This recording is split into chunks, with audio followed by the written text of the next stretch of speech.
Bonjour. Dans cet exercice, on considère une spire en rotation dans un solénoïde infini.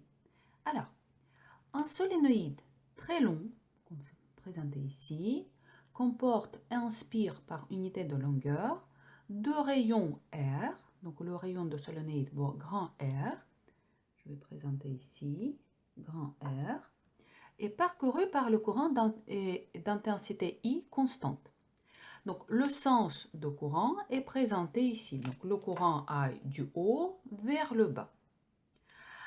Donc, ce solénoïde produit, vu qu'il y a le courant, produit le champ magnétique. Ce solénoïde joue le rôle d'inducteur. Pour retrouver le sens et la direction de ce champ magnétostatique produit par solénoïde, on applique la règle de tire-bouchon. Donc on fait tourner dans ce sens-là et on voit bien que le tire-bouchon sort. Donc le sens du champ magnétostatique, ça sera EX. Maintenant, l'intensité du champ magnétostatique produit par un solénoïde infini, donc ça sera mu0 I n, le nombre des spires par unité de longueur. Maintenant, à l'intérieur de ce solénoïde, on place un circuit induit, donc où on cherche à observer le courant de l'induction. À la date t égale 0, ce circuit qui est circulaire sera perpendiculaire à ma feuille, donc est positionné sur l'axe de solénoïde.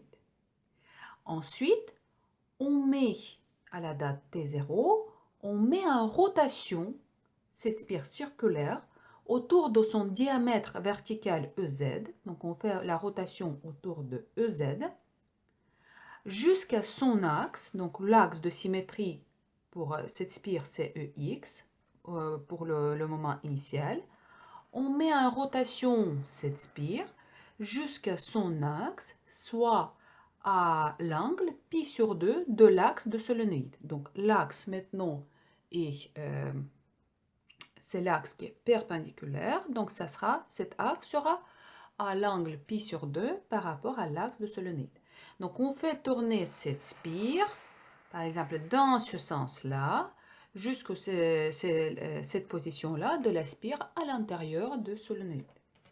Alors, initialement, vu que le champ magnétique B est uniforme à l'intérieur de solénoïde et se situe uniquement à l'intérieur de ce solénoïde, on considère qu'à l'extérieur du solénoïde infini, le champ magnétostatique est égal à 0. Donc, au moment t0, le flou de ce champ magnétostatique à travers de cette spire est maximal.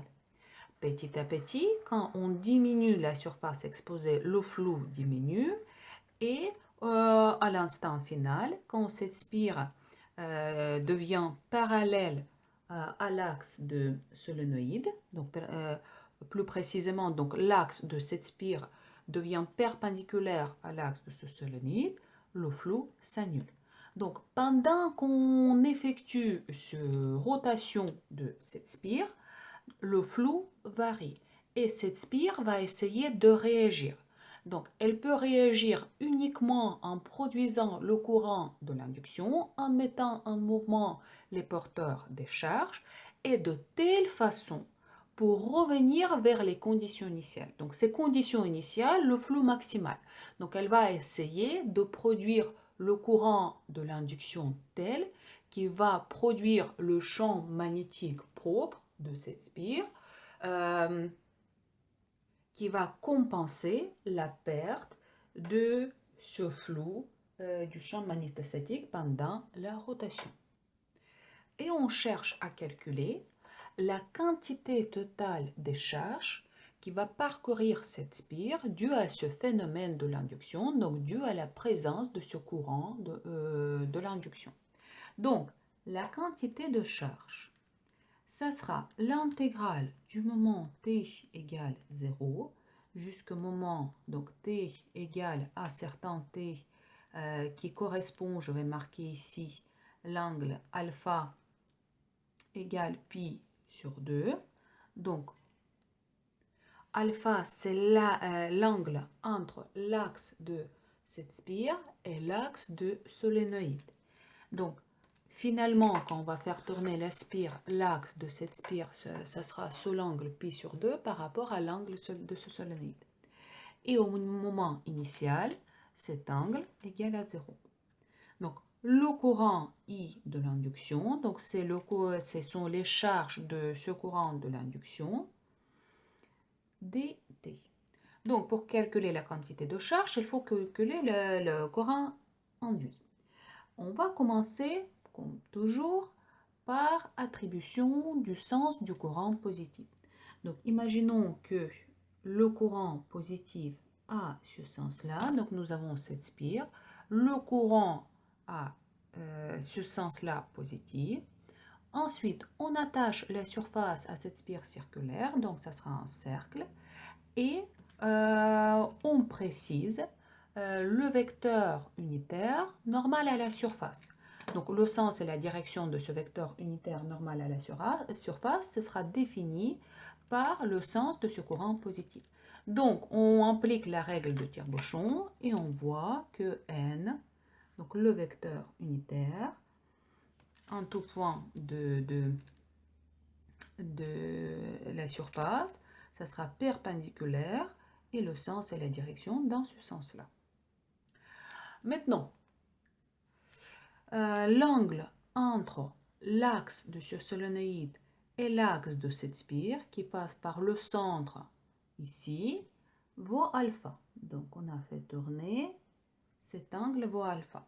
Initialement, alpha égale à 0 et on fait tourner jusqu'à alpha qui est égal à pi sur 2. Maintenant, on va calculer le flou. Donc, l'intégrale b n ds. B reste constant. Le sens et la direction restent constantes. L'intensité reste constante. Donc, le solénoïde est alimenté avec le courant qui traverse le solénoïde reste le même. Vu qu'on fait tourner la spire et c'est cette rotation-là qui produit le phénomène de l'induction, dans ce cas, on voit bien qu'il s'agit d'induction déjà de type motionnel. Donc, ça sera B, donc je vais marquer, la norme de B, la norme de N vaut 1 fois cosinus, l'angle entre les deux. Donc B a le sens et la direction de EX, donc ça c'est notre B. Dans ce cas, l'angle entre B et N, c'est alpha, donc cosinus alpha ds. Je continue. L'intensité de B, donc mu0 I N, constante. Ici, nous avons cos alpha et ds. Donc, cosinus alpha ne va pas dépendre de ds, vu qu'en tout point de cette spire, donc le vecteur n normal à la surface, et b garde toujours sur sens ex, donc en tout point de cette spire, de cette surface, cos alpha resta le même, donc on peut faire sortir cos alpha de l'intégrale. Donc alpha varie dans le temps, et il nous reste mu0 IN, l'intégrale ds. Donc on va intégrer toutes les surfaces élémentaires de cette spire et on va obtenir donc la surface totale vue par les lignes du champ magnétostatique. Vu que le rayon de cette spire est inférieur au rayon du solénoïde, donc toute la surface de cette spire est exposée aux lignes du champ magnétostatique. Donc les lignes du champ magnétostatique voient toute la surface. Il n'y a pas des zones où il n'y a pas du champ magnétostatique. Donc c'est pour ça ici, il faut que je prenne pi r au carré fois cos alpha. Donc phi en fonction du temps, ça sera mu0 I n pi r au carré cos alpha. Maintenant, on va vérifier notre résultat. Donc, quand alpha égale à 0, donc notre spire est perpendiculaire aux lignes du champ magnétostatique, elle est bien exposée, le flou est maximal. Donc, on vérifie. Alpha égale à 0, cos alpha égale à 1, le flou est maximal. Dès que cette spire devient parallèle aux lignes du champ, donc alpha égale à pi sur 2, les lignes du champ n'arrivent pas à traverser cette spire, n'arrivent pas à pénétrer dans cette spire, donc le flou devient 0.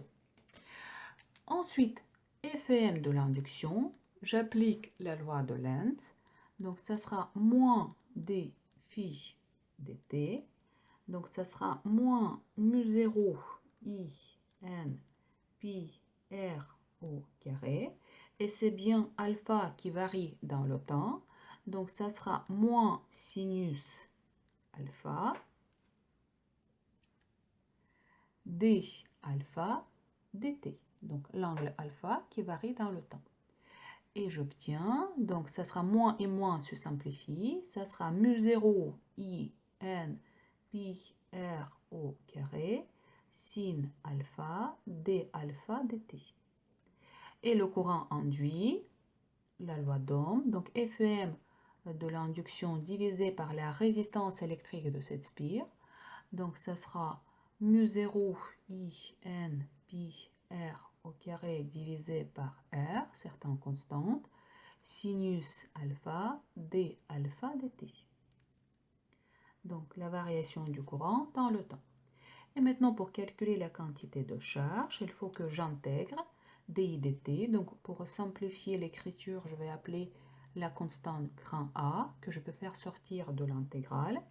Donc ça sera A, l'intégrale donc de certain alpha qui égale 0, qui correspond à ce moment du temps t égale 0, jusqu'à alpha pi sur 2. Donc alpha égale à pi sur 2. Donc sinus alpha d alpha dt dt. Donc les deux se simplifient. Et maintenant, il faut que j'intègre sinus alpha par rapport à alpha. Donc la primitive de sinus alpha, donc ça sera moins cosinus alpha. Il faut que j'applique les bornes de 0 à pi sur 2.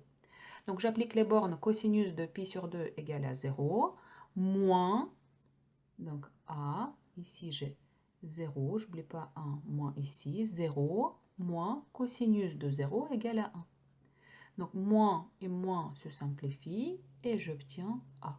Donc la quantité de charge qui traverse cette spire quand on fait la rotation de cette spire, donc ça sera mu0 i n pi r au carré divisé par